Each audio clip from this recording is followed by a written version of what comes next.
Hey there guys, just wanted to let you know before the video starts, if you couldn't tell that I'm actually wearing a different shirt than the one that I'm wearing in this video. That is because it was a hot day today and it was really hard to record, especially when I had to turn the sound down from my air conditioning, so I had to fix that back up also. So I actually did make a mistake in this video. I did say that my next video for this week was going to be another reaction video, but I messed it up and actually that was saved for a different day. So, yeah, there is that. But just to let you guys know that next week is going to be another reaction video while I'm doing other stuff. So this coming week, my last video for my 3 video upload a week thing. It's just going to be another episode to something I've been writing. So there's that. Just to let you know. All right, I'll stop there and let you enjoy the video. Hey, what is up, guys? It's your boy Alex, and welcome back to the Brave Lionheart channel. More specifically, welcome to more reaction videos. I do believe the next video after this will be another reaction video, but next week it'll be other stuff, possibly maybe one reaction video, or just upload another episode of the series that I've been working on, the 2 shows I've been working on, stuff like that. Yeah.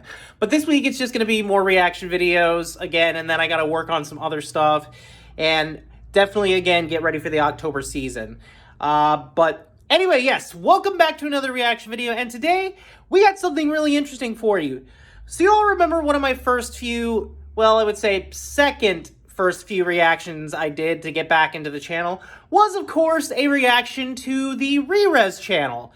And yes, Rerez is, of course, a gaming channel. They also mostly cover, like, reviews of stuff, like, you know, old, nostalgic, and I do believe some newer stuff also.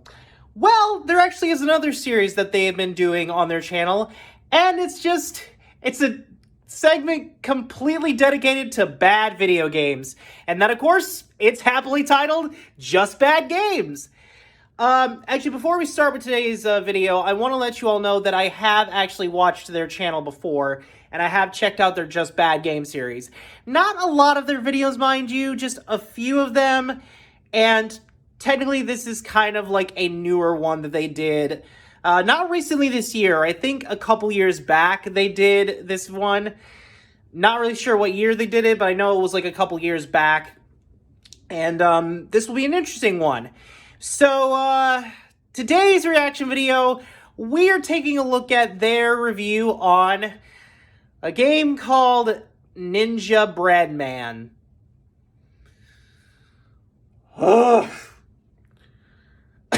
Okay, that actually hurt my voice. I'm not doing that again.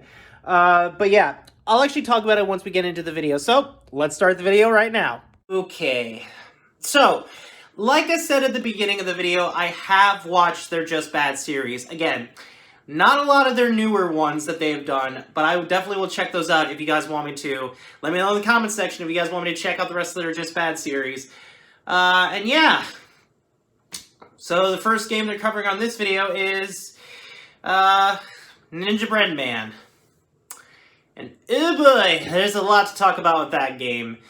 Considering I watched it get played by Ian and Anthony on their second Smosh channel, Smosh Games. Yeah, they definitely knew how bad it was. Basically, it was considered, and I think still is considered, one of the absolute worst games for the Nintendo Wii library. And I mean, let's face it, the Nintendo Wii has its fair share of, like, bad games and a few slew of, like, good games. And Ninjabread Man is no exception. Although, for this video, since it's a special, apparently the name of the company that made the game was Shovelware, and they made more games, like Ninjabread Man. Joy!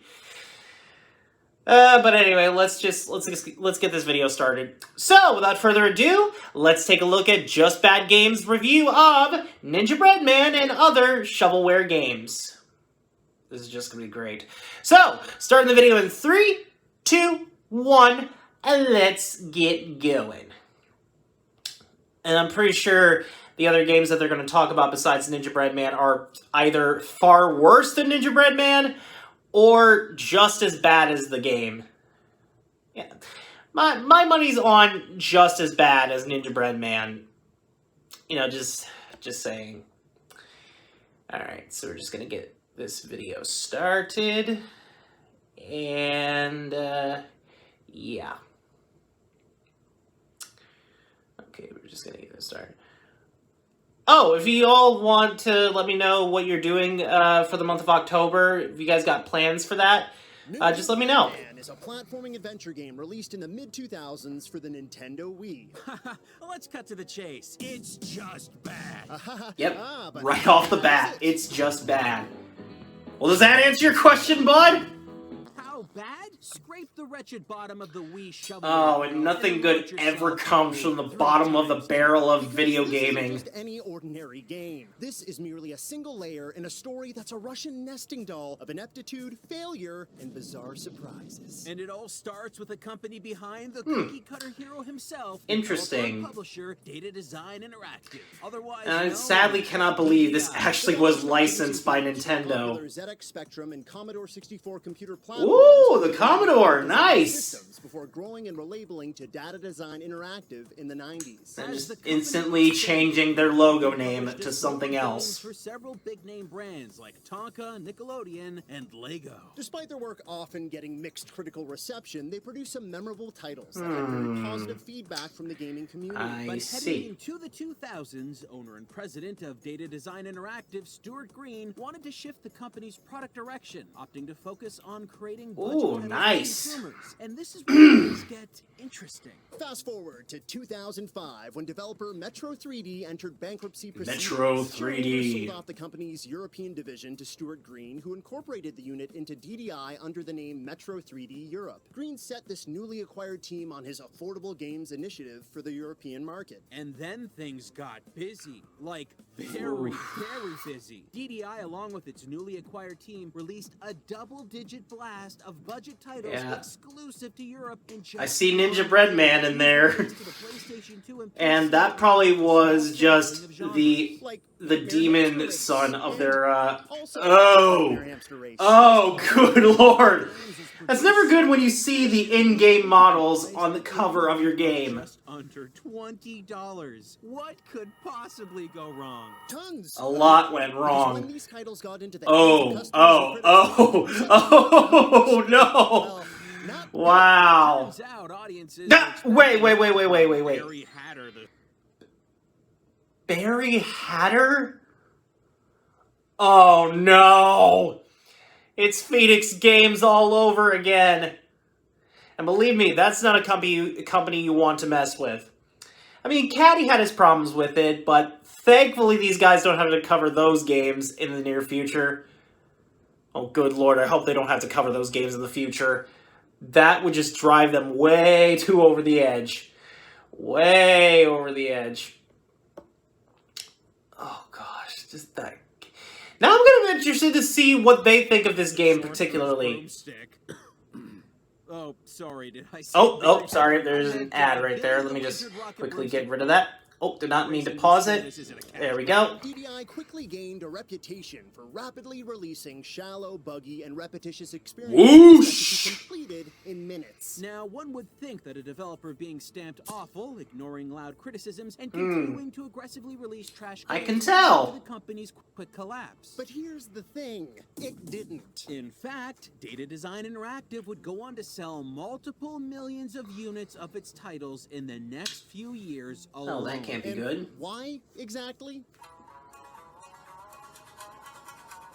We would like to play. Of course. 2006 saw the launch of the Nintendo Wii, the motion-controlled phenomenon that quickly garnered attention beyond the core gaming demographic. It was for the whole family. The controls were intuitive, and it was bundled with a compilation of games so universal that even Grandma and Grandpa could play. The Wii sold nearly 25 million units in its first 2 fiscal years alone. And as consoles flew off the shelves, the hunger for Oh yeah, I can tell this was for Super Mario Galaxy. crazy. there with a huge steaming pile of Budget games for the whole family to enjoy. Data Design Interactive. Wow. The company decided to self-publish and re-release its PC and PS2 library again on the Wii in Europe. Not only that, but the company landed a U.S. publisher to slip their titles onto North American shelves as well. Wow. Conspiracy Entertainment. You may remember Conspiracy from...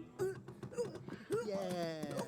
Ooh. Anyway, between 2007 and 8, DDI released 28 games with a combined team of only 24 people. Wait. That's an insane turnaround. Oh, But they you gotta be kidding me. 28 titles? $30 million and had secured a 40% market share of the budget Wow. games market in Europe. That means almost half the budget titles on shelves. I'm pretty sure one. Yeah, I can see it in there. One of those titles is Ninja Bread Man. Oh, I remember these guys. I'm the ghost of the money wasted on data design interactive. You let yourself go, man. Holy existence is pain. According to Steve Lee, in 2008, the company was one of the biggest and most reliable Wii developers in the entire world. If the company boasts a stature like that at the peak of the Wii's popularity, we got to Why assume... the frick are they wearing pig masks?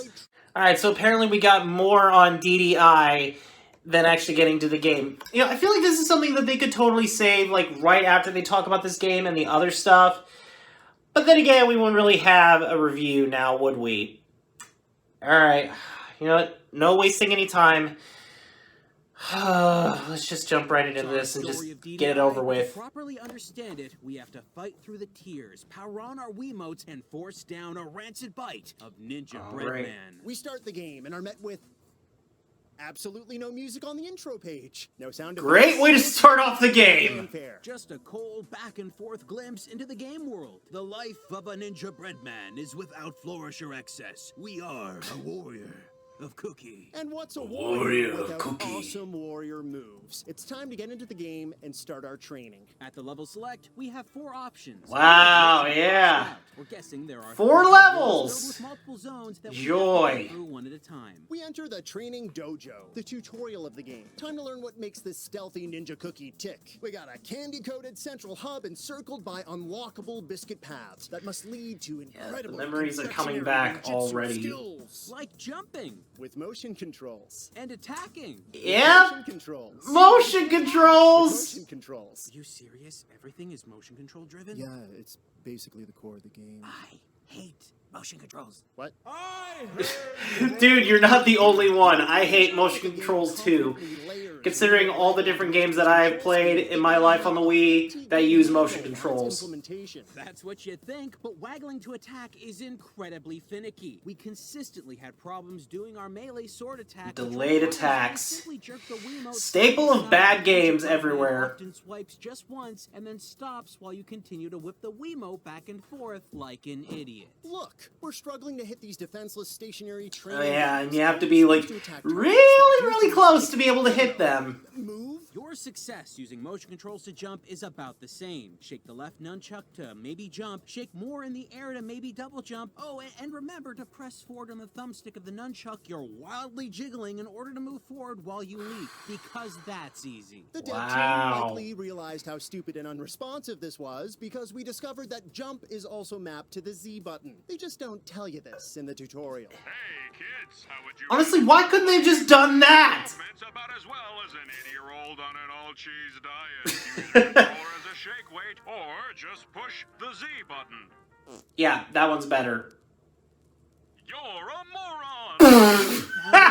Sticking with physical buttons for controls instead of wildly flailing our hands around. Oh, Ninja yeah. Bread Man's It's range fit- shot can be executed. Also, is that just an endless supply of shurikens that are just appearing on his side? Obsolete. It's God, that's so... great, but it's And they turn into energy blade shurikens when you throw them. On the barriers of its 3 basic lessons to show us more. like how Ninja Bread Man seems to have difficulty. Oh, no! And how Ninja Bread Man often clips through items multiple times before Oh, being able to pick them great. up. Also, Ninja Bread Man can get around level locations he's yet to unlock, effectively trapping him. And forever. probably not getting into the full level also. Oh, And of course, Ninja Breadman can easily clip through level geometry, causing him to fall into a pit of nothingness and fail the tutorial. Let me say that again. Fail the tutorial. The developers must have been aware of this issue, as there's a failure prompt. They just decided not to fix it, I guess. This forces you to completely restart the tutorial. Great. Some of you out there are It's surely one of those games also. This is so poorly built and buggy, it plays like a half-baked early concept demo. And to that, we say... Congratulations, Smarty Pants! Oh, that poor kid. Very good reason why Ninja Breadman feels like a behind closed doors undercooked concept cookie. Remember when we were talking about Data Design's early foray into budget gaming in the mid-2000s? Yeah, you did say that. There's a rumor that What? DDI was involved with a very Zool? project around that exact time. Word on the street was They were attempting to make a sequel to Zool for the Atari Jaguar? franchise. Oh, but it was also for the Amiga, of course. But everyone knows it from the Atari Jaguar, another horrible console. Platformer market. And that franchise was Zool. Everyone loves Zool. Oh, sorry. There we go. I gotta get another ad off the screen. And not that many people like Zool.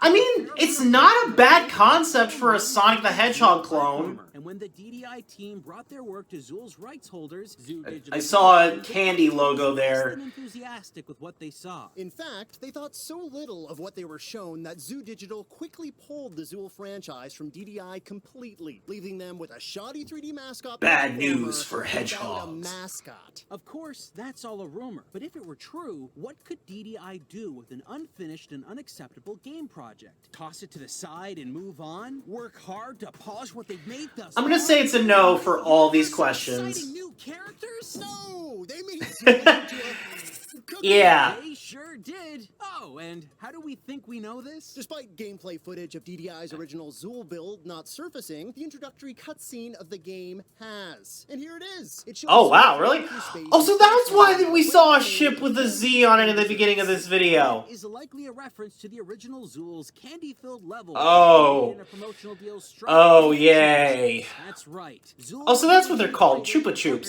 I've heard of them, but I've never actually tried them. You guys can let me know in the comment section if you've ever had Chupa that you can Chups. see in the tutorial section of Ninja Breadman. Anything look familiar? Yes, very familiar. I'd say Ninja Breadman likely looks the way he does because the developers couldn't look beyond Zool's iconic red bandanaed ninja. Yeah. Basically, you just say, lazy creation. Just ripping something else off. Also, his bandana kind of also have eye holes, like the Ninja Turtles, for some reason. Would that make Zool the missing Ninja Turtle the actual missing, like, 5th Ninja Turtle instead of Venus de Milo? Ugh. That character name, though. But yeah, so basically, instead of, like, you know, really trying to create an original character, which they did, but he's a sucky original character, you basically get the idea, yeah, we'll just take the aspects of a Zool sequel we were going to make, but, you know, we don't want to do that. We don't want to have it associated with a Sonic the Hedgehog ripoff, because we're lazy like that. Right. And Ninja Breadman is a cookie because they wanted him to fit in with... Also, I think I would kind of peg Ninja Breadman as more of a samurai ninja cookie. Ding, ding, ding. And here's the kicker. Ninja Breadman was originally released in July of 2000. And that just makes me think maybe like the PS2 version was actually either better or worse than the Wii version. Same time. Know what that means? It's very likely that little change from the Zool demo to the final release of Ninja Breadman.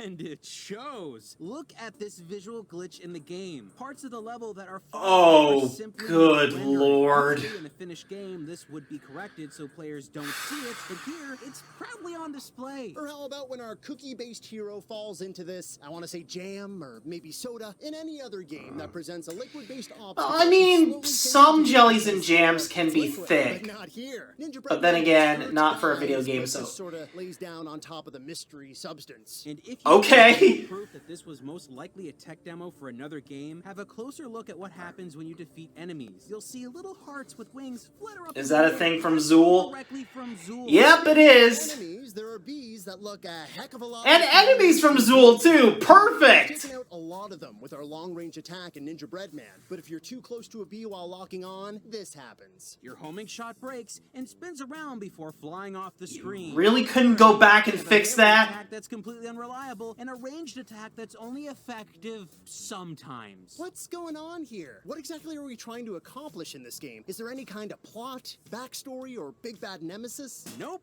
Besides a shallow blurb about saving the day on the back of the game box, the manual just tells you that you need to collect power rods to activate a teleportation device. There are 8 rods in a candy-themed world that you get power rods to collect. You know what? Never mind. Places. Guess we have to work hard and comb the level. You'd think that, but no. You've got a compass that just points directly to the next rod location. I don't know why he said it like that. Maybe he just wanted to be fancy with saying it. Even cleverly hidden. Look, just twirling out here in the open. How embarrassing. Once you collect all the Yeah, rods, some really bad PS2-like textures. That was quick. Let's jump back to the menu and see what percentage of the game we've completed so far. Let's see. Looks like 50%. 50? Completed 50% of the game. I'm sorry, what? First level. Don't forget the tutorial. That counts too. Oh yeah, of course. Gotta count the tutorial level. With the sheer amount of titles Data Design Interactive was releasing back in the 2000s, but now it's crystal clear how they did it. There's no game in this game. 1 tutorial, 3 levels. That's it. We naively assume that the low quality... Great level designing there. Quality. Levels that each have their own unique look and feel. But here, look at these.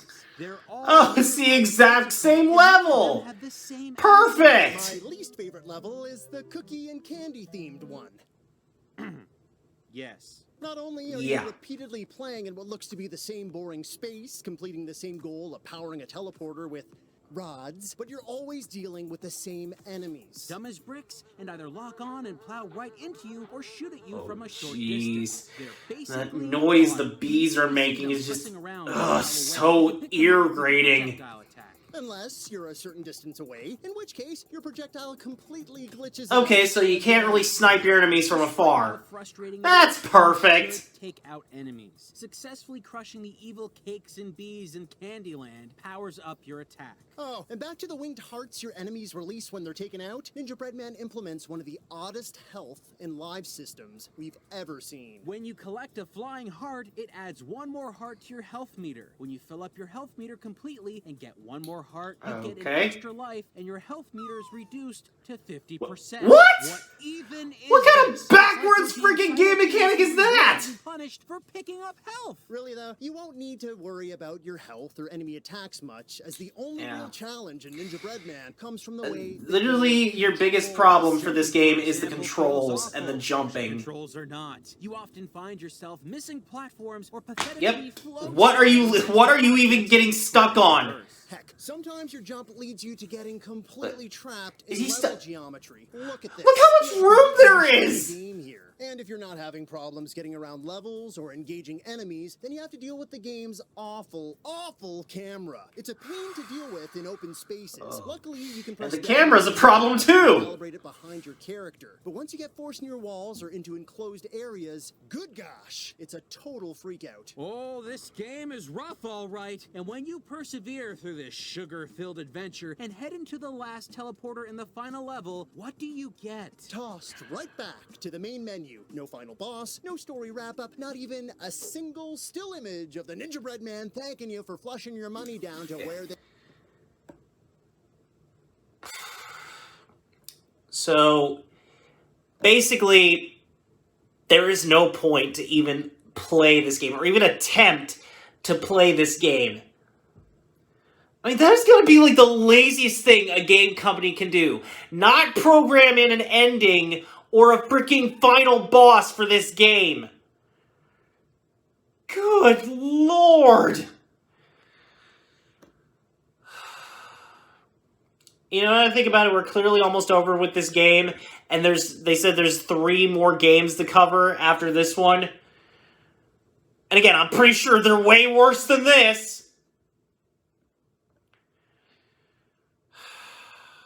This game crawled out of. Oh, look, we've 100%ed Ninja. Yay, 100%. But now we've unlocked other modes. Oh, great, bonus games. Where we collect hundreds of thoughtlessly... Yeah, 408 to be exact. Where we collect more. And it's down to 20 for this one. Or we can play Another game. Yeah, another game. Our data design journey is far from Great. over. There's just too much to talk about. Why are you showing that again? Don't show them in the pig masks! Man was rushed so quickly that the developers used photos of Gingy, the gingerbread man from What? in their load save game images. Someone called DreamWorks. I smell a lawsuit.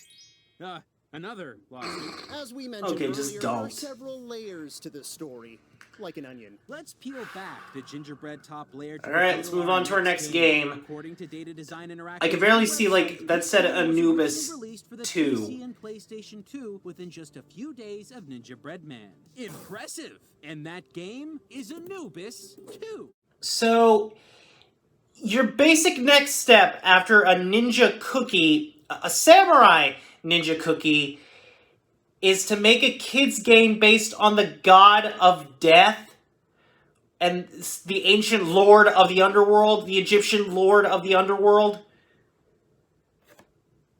Okay, yeah.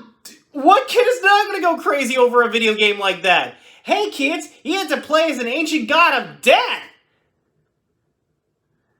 That is just so dumb. That literally is the dumbest thing you could do next to it.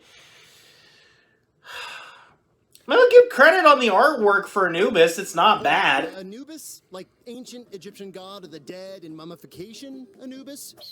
That's right. But What? Yes. did Data Design Interactive... Yeah, you could argue that it is Anubis the second. This is the only So then what happened to Anubis the first? And it's not a sequel? Nope. Apparently the character on the cover may be called Anubis. Yeah, the artwork on it, it's not that bad. Actual evidence of this, including the game box, manual, game, and all information on DDI's old websites. They just refer to the main character as Anubis. I'd like to act disappointed, but it's pretty on brand for... All right, let's see how bad this one is. Once again, just like a Ninjabread Man, when you load up the game, you've got no Wait. music or sounds. And if you're wondering... Oh, I see the character model. Oh! They didn't. Oh gosh, there's another ad. There's another ad. Hold on. There we go. It's basically the same game! Crazy thought. I think Anubis 2 may have taken slight... Oh my gosh, are you for real? Exact same game! Accusations. Oh, I'm sorry. I'm probably wrong. Wow. I myself. Only the controls. It's player just the movement, same attack, exact camera game. systems, enemy types and motions, HUD, general mission goals, animations, health pickups, power-up systems, musical assets, sound effects, profile load screens, checkpoints, and likely a few dozen other things I probably missed are all identical. Good to specify. Yeah. Other than that, Anubis is a completely This is just different game. badly reskinned. but seriously, look at this. At the beginning, they use a replicated tutorial section. You're taught identical abilities in the same order. Even the scroll assets you pick up are unchanged from Ninjabread Man. They didn't even fix the game-breaking bugs that were such a big problem in the last game. You still get stuck easily behind locked sections of the tutorial. And yes, you're still capable of falling through level geometry into oblivion. Oh, but this time, you don't get a fail state. They I guess until you, like, reset the game, I guess? 1,000-yard stare. Yes, Anubis 2 offers the same base gameplay and collectathon Just- mission objectives in its levels. And it's the same freaking teleporter. In a few puzzles.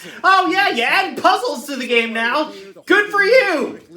Oh, good for you. Manipulating magic. And by our calculations, this motion is properly picked up by the game approximately negative 40% of the time. The devs So the also magic part is broken too. levels between stages. They're top-down missions in which you have Oh no, and there's a top-down section to the game. Utterly pointless. But by golly, they are here. Overall, Anubis 2 manages to be a little less samey than Ninjabread Man in its level variations. This time, we have stages that take place both inside and outside of ancient Egyptian ruins with slightly more to do. Unfortunately, the controls and attacks are still absolute trash. When you do get lucky and successfully take out enemies, they explode into oversized bursts of bones with a spinal column. Giant mummy head? Bones with a spinal column. Sentient angry pyramid? Bones with a spinal column. Swarm of thousands of tiny Bones with a spinal column. With a spinal column. Oh, and I guess this game is in the Zool expanded universe because enemies still leave behind those iconic winged Zool hearts. Finally, we can make a direct connection between ritualistic mummification and chupa chups. Chupa chups. Oh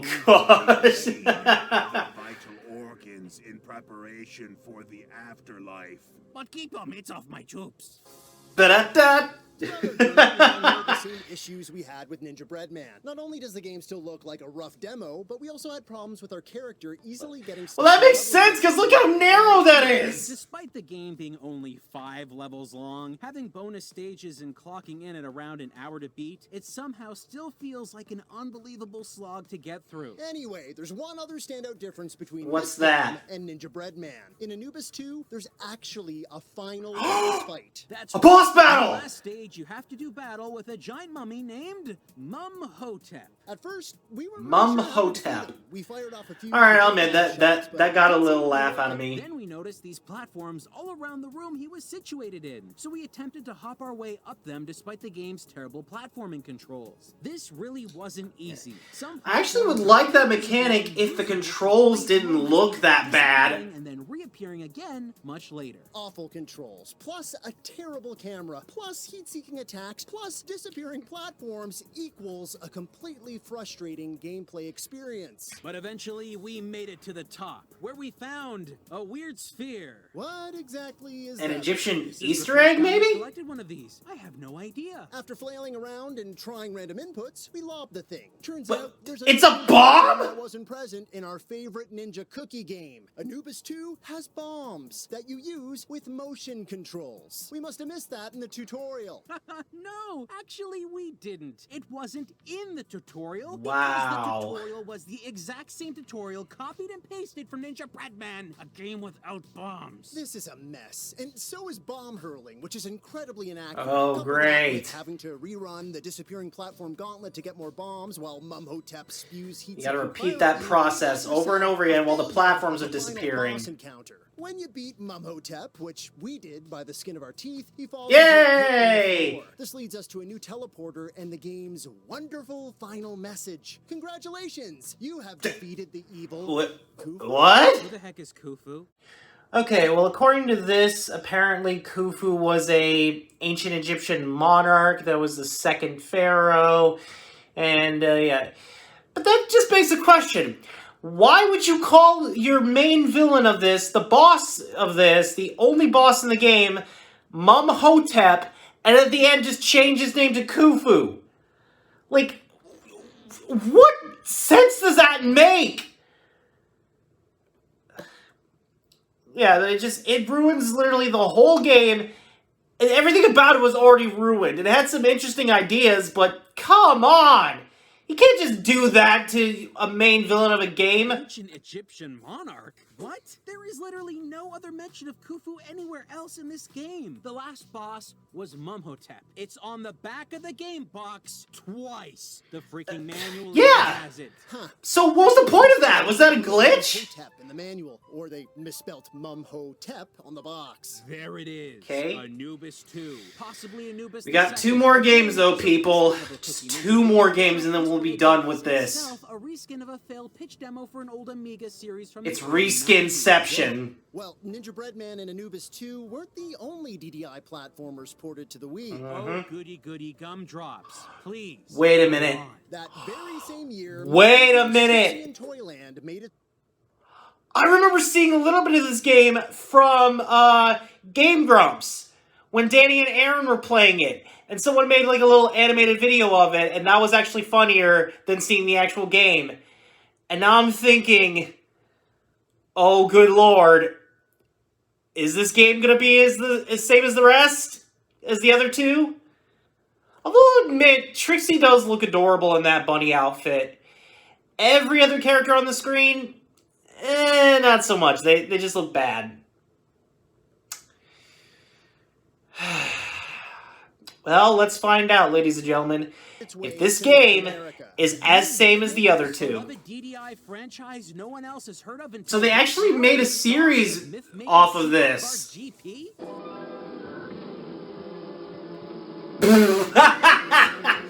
They definitely should cover that in their in another review.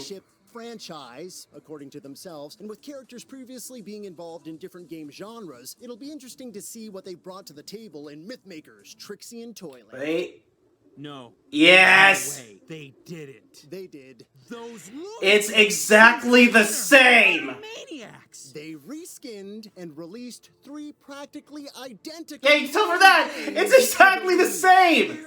Anything different about this one? Anything of note at all? Well, the tutorial section is just a ripoff of the one from Anubis and Ninjabread Man, but the few main levels that make up the game have a lot more verticality to them. Strangely enough, despite the game looking the most like it's for young kids and having the exact same style of gameplay as the others, it's somehow more difficult because of how poorly the levels are designed. Great. Anything else? There's voice acting. Take that, Buster! Take that, Buster! Yeah! Take that, Buster! Take that, Buster! Take that, Buster! Take that, Buster! Yay! Golly It's gee. not bad voice acting, I'll give it that. But again, it's the same exact game! Start a portal to the Wait, look at next it! level. It's the same exact teleporter and everything! Same animations! Designed in a middle school computer lab, it's a copy and paste job with a tweaked coat of paint. Okay, I see. Quick question. Shoot! How did this happen? Oh, As we said, joy. the story of Dad Will you was stop written in showing them in pig masks? software. What is it with them wearing pig In addition to masks? developing and publishing games for various platforms. Oh yeah, the no company also nonsense. designed Clearly. their own engine, the Gods engine. Gods, huh? Probably stands for glitchy old defective software. Actually, Gods That is a much better anagram. Game-oriented development Yep, system. It was an completely a much better anagram than what we got there. Software to various platforms with a focus on quick asset swapping. It was particularly good at slipping old PC and PS2 software onto the Wii, as it was created to easily utilize the Wii's controls. In short, the Gods engine made it easy to tweak games, easy to port games, but the engine barely dabbled with, oh, you know, utilizing the actual power of the platform. Great, so... we Oh, can say you guys this broke the game is game. a gift from You the broke the gods. game! That, Buster! Yep, and it'd explain why these games look as awful as they do. They use so much of the same framework, music, and graphics. Because it was It's easy. the same. I'd say that rounds things off nicely, but I know Well, we only got one more. game for us to look at today. And it's rock and roll adventures. It's the It's same game again, isn't it? it's the same exact game, isn't We're in it? for a wild ride as we enter the land of music to thwart an army of Yep. crazed instruments. We It's take the control of same! Renowned rocker And Elvis. Okay, that actually got a lot of me. But it's the same exact game! How is it that the other 3 games are the exact same as Ninjabread Man? How do you mess that up? Like, honestly, how the frick do you mess that up with 3 new games and you make them the exact same game as that one? Elvis. Thank you very much. Wait, Elvis? What? No, not Elvis. I'll admit, World-renowned that got a rocker. laugh out of me. Thank you very much. We enter the land of rock music and take them It's through just the impression is so bad, I can't help but laugh. And we Oh, smack enemies thank you very with much. Same exact, mostly useless attacks. Uh-huh, but we collect. Orbs that unlock a portal to the next Yeah, world where we it's the same exact game, dude. And again, Don't sugarcoat it. Automized enemies barely react to our presence.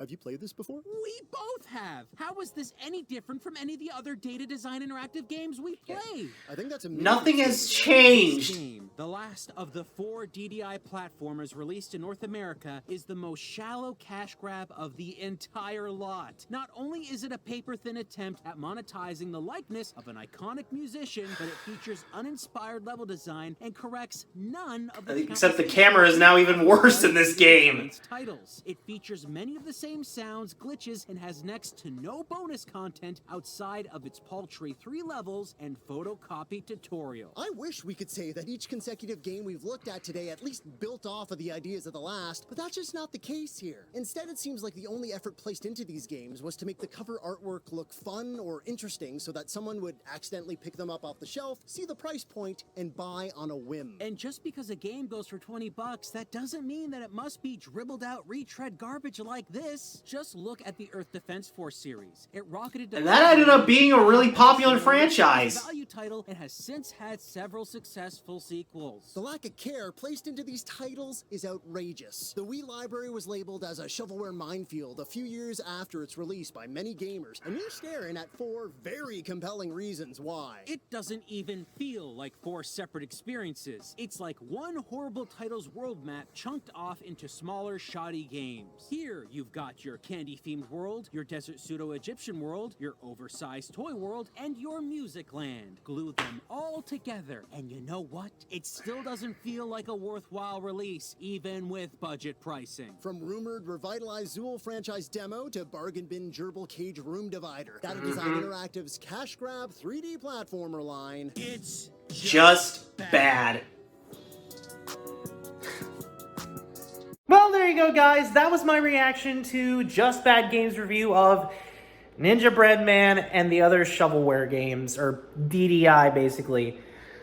I don't know why they said it was shovelware. I guess it was kind of like a typo in the when they were making the title of the video. Yeah.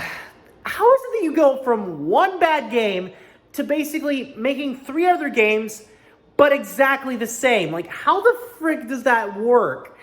That is just the dumbest thing, like, anyone has ever seen.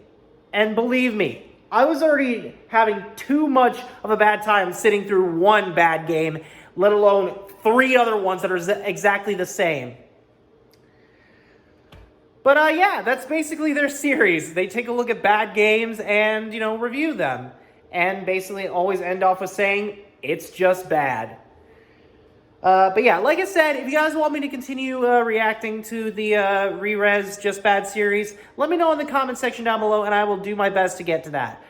Other than that, that's the video, guys. I've got nothing else to end on, except all 4 games were just bad. They were just so bad. But yeah. Anyways, with that being said, thank you all for watching this video. Don't forget to hit that subscribe button and click that notification bell to never miss a new video. With that being said, I will see all you awesome guys and gals later. Bye-bye! I hope you like that intro, because I didn't want to just keep saying I'll see all you awesome guys later. I'll just try my best to keep that as my outro, so yeah. Anyway, see you later!